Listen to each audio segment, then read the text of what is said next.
వికసిత Bharat guarantee Rozgar Aajeevika machine గ్రామీణ పథకాన్ని రద్దు చేయాలని, మహాత్మా గాంధీ జాతీయ గ్రామీణ ఉపాధి హామీ పథకాన్ని యథావిధిగా పునరుద్ధరించాలని రాజ్యసభ మాజీ సభ్యులు కాంగ్రెస్ పార్టీ రాష్ట్ర ముఖ్య అధికార ప్రతినిధి డాక్టర్ నర్రెడ్డి తులసిరెడ్డి డిమాండ్ చేశారు. మంగళవారం రాజంపేట ఆర్ఎండ్బి బంగ్లాలో మీడియా సమావేశం నిర్వహించారు.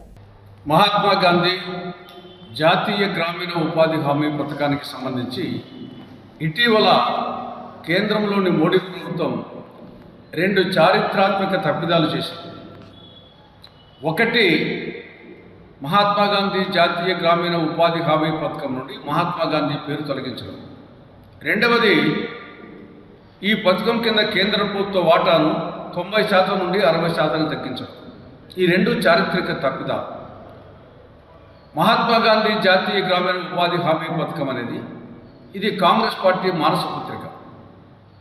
పల్లెల నుండి పట్టణాలకు వలసలను నివారించాలనే ఉద్దేశంతో ఆనాడు మన్మోహన్ సింగ్ గారు ప్రధానమంత్రిగా, సోనియా గాంధీ గారి మార్గదర్శకత్వంలో కాంగ్రెస్ నేతృత్వంలోని యూపీఏ 1 ప్రభుత్వం 2005లో చట్టం చేసి 2006 ఫిబ్రవరి 2న దీన్ని ప్రారంభించడం జరిగింది. కాబట్టి ఇది కాంగ్రెస్ పార్టీ మానస పత్రిక. ఈ పథకానికి ఆంధ్రప్రదేశ్కు, రాయలసీమకు ఒక అవినాభావ అనుబంధం ఉంది.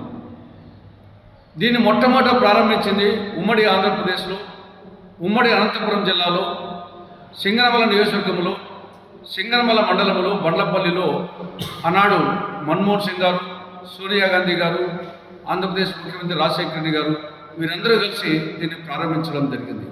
ఆ విధంగా ఈ పథకానికి, ఈ ప్రాంతానికి ఒక అవినాభావ సంబంధం ఉంది. ఈ పథకం పల్లె ప్రజల పాశుపతాస్త్రం.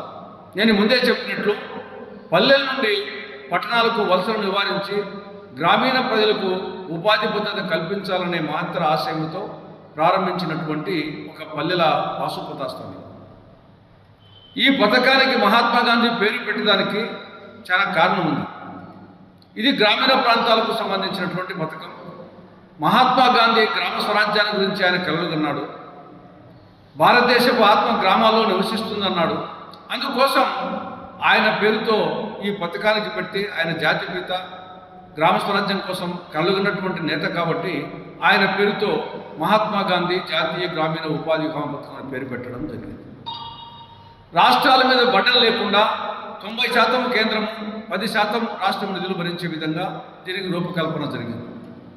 ఇందులో మెటీరియల్ కాంపొనెంట్, వేజ్ కాంపొనెంట్ కేవలము కూల కోసమే కాకుండా అభివృద్ధి కార్యక్రమాలు కూడా ఉండాలనే ఉద్దేశంతో వేజ్ కాంపొనెంట్, మెటీరియల్ కాంపొనెంట్ పెట్టడం జరిగింది. ఈ యొక్క వేజ్ కాంపొనెంట్ కింద ఉపాధి లభించింది.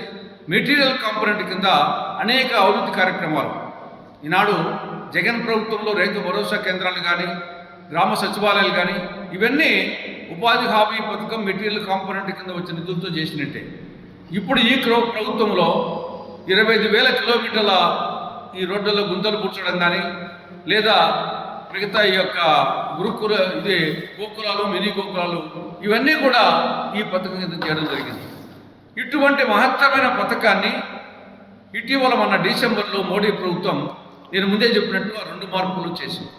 మహాత్మా గాంధీ పేరు తీసేయడము, 90% నుండి 60% నిధులు తగ్గించడం. అంటే మహాత్మా గాంధీ పేరు తీయాల్సినటువంటి అవసరం ఏమొచ్చింది? ఇంతకంటే పాపం, ఇంతకంటే ద్రోహం మరొకటి. ఆయన జాతిపిత. జాతిపితను అవమానించడం అంటే జాతిని అవమానించడమే. కాబట్టి ఇది భారత జాతికే అవమానం చేశాడు నరేంద్ర మోడీ గారు.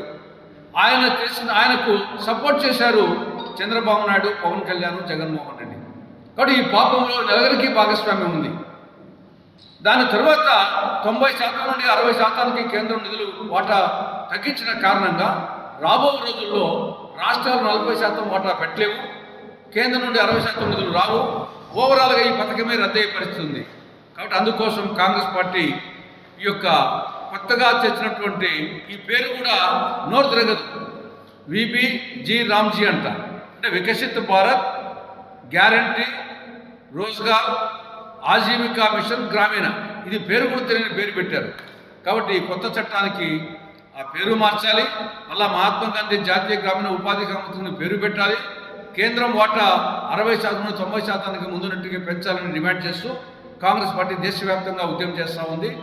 ఇది కొత్త చట్టం రద్దయి పాత చట్టం మళ్ళా తిరిగి పునరుద్ధరించేంత వరకు ఈ యొక్క పోరాటం సాగుతూనే ఉంటుంది.